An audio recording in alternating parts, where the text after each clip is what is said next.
Bonjour à toutes et à tous, aujourd'hui je vous retrouve pour une nouvelle vidéo, puisqu'aujourd'hui je vais vous faire la critique du dernier film de James Watkins, le film Speak No Evil. Donc, comme je vous l'ai dit, c'est un film de James Watkins qui, pour être honnête avec vous, n'a pas une filmographie exceptionnelle pour l'instant. Par exemple, il a fait un film que moi j'ai bien apprécié, qui est le film Adam en Noir, avec Daniel Radcliffe, mais c'est vrai que pour l'instant ce n'est pas un très très grand réalisateur. C'est un film de la société de production Blumhouse, donc qui est très connu et très réputé pour sortir de nombreux films d'horreur et la plupart du temps de très bons films d'horreur. Il faut savoir que ce film, c'est un remake d'un film danois qui s'appelle, le titre s'appelle Ne dis rien, et qui est sorti il n'y a pas très longtemps, il est sorti en 2022, donc voilà, il faut le savoir. C'est un film avec James McAvoy en tête d'affiche, qui est un acteur très connu, que moi j'apprécie énormément, qu'on a pu voir dans des films comme Split, comme Glass ou encore dans quelques X-Men.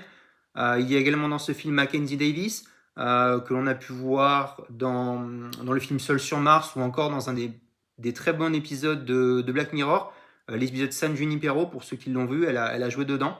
Dans ce film, on va se retrouver en Italie en vacances et on va voir un couple qui va, avec leur petit-fils, qui va sympathiser avec un autre couple qui a de leur côté une petite fille.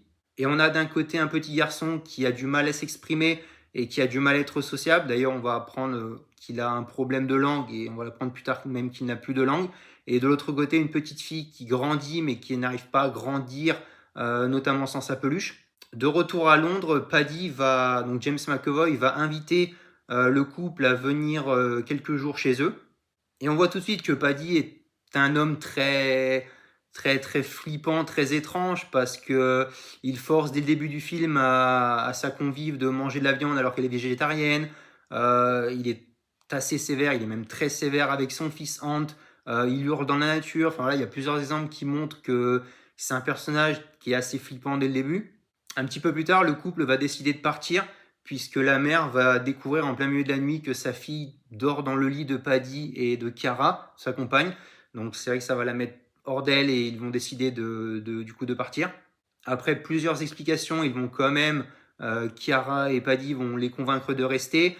Bon, il va s'en suivre une ambiance assez pesante entre les deux couples, puisqu'il va y avoir quelques disputes, il va y avoir quelques incompréhensions. Il y a l'histoire du Lapinou, qui est un fil conducteur que j'ai trouvé assez intéressant dans ce film, puisque la petite fille ne peut pas se passer, alors qu'elle a 12 ans, elle ne peut pas se passer de cette peluche. Et du début à la fin, vous allez le voir, et vous l'avez vu certainement, il y a ce fil conducteur du Lapinou, et j'ai trouvé que c'était un point assez positif du film. Le petit Hans va révéler à Agnès, donc la petite fille, la vérité sur ses parents, que ce n'est pas le premier couple qui est invité par Paddy et Cara, et qu'à chaque fois, il y a des circonstances un petit peu étranges autour de ces couples. Et on va approcher petit à petit vers la fin du film, puisque à un moment donné, Paddy va jeter son fils dans l'eau, sachant qu'il ne sait pas nager. Et Ben, le mari de l'autre couple, va du coup partir de la voiture parce qu'ils avaient prévu de partir, mais il va s'arrêter pour aller sauver le petit Hans de la noyade. Et la famille va alors devenir captive de Paddy et Chiara, qui vont en profiter pour leur soutirer de l'argent. Ils vont malgré tout arriver à s'échapper. Et il va s'en suivre une sorte de course-poursuite qui va aller jusqu'à la fin du film. Et c'est vrai que c'est une fin du film que j'ai trouvé un petit peu décevante, parce que pendant plus d'une heure, le film est un petit peu ronronnant. C'est pas trop grave, mais il n'y a pas une fin qui est. Ça devait être un thriller psychologique, et j'ai pas trouvé qu'il y avait les ingrédients d'un vrai thriller psychologique. Donc cette petite course-poursuite classique de film d'horreur de la fin, j'ai pas trouvé que ce soit fantastique. D'ailleurs, à la fin du film, Chiara va chuter mortellement. Et le film va se terminer sur Ant qui va rejoindre son père. Je sais toujours pas si c'est vraiment son vrai père, ça c'est pas grave. Et il va le fracasser le crâne et le tuer évidemment dans une scène assez gore. Voilà, comme je l'ai dit, une première heure, le film dure 1h40, 45 je crois.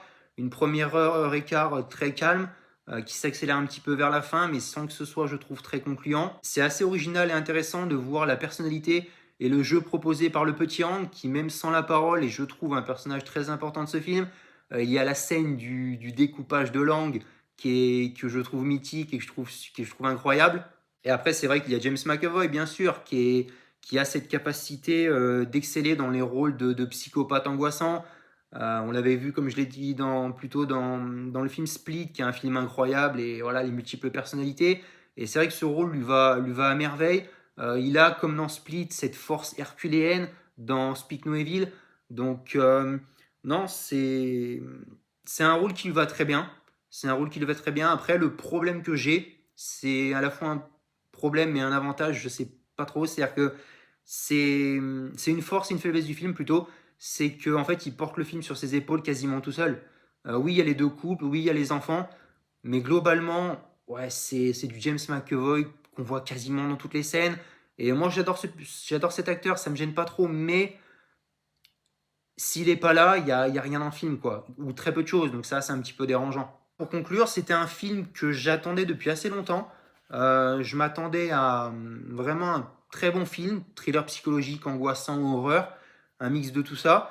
Et au final, un petit peu déçu. Le film n'est pas catastrophique, loin de là, mais comme je vous l'ai dit, on entre dans le thriller que vers la fin. C'est évidemment James McAvoy sauve le film, mais je trouve que ça ne suffit pas pour que ce soit du coup un très bon film malheureusement.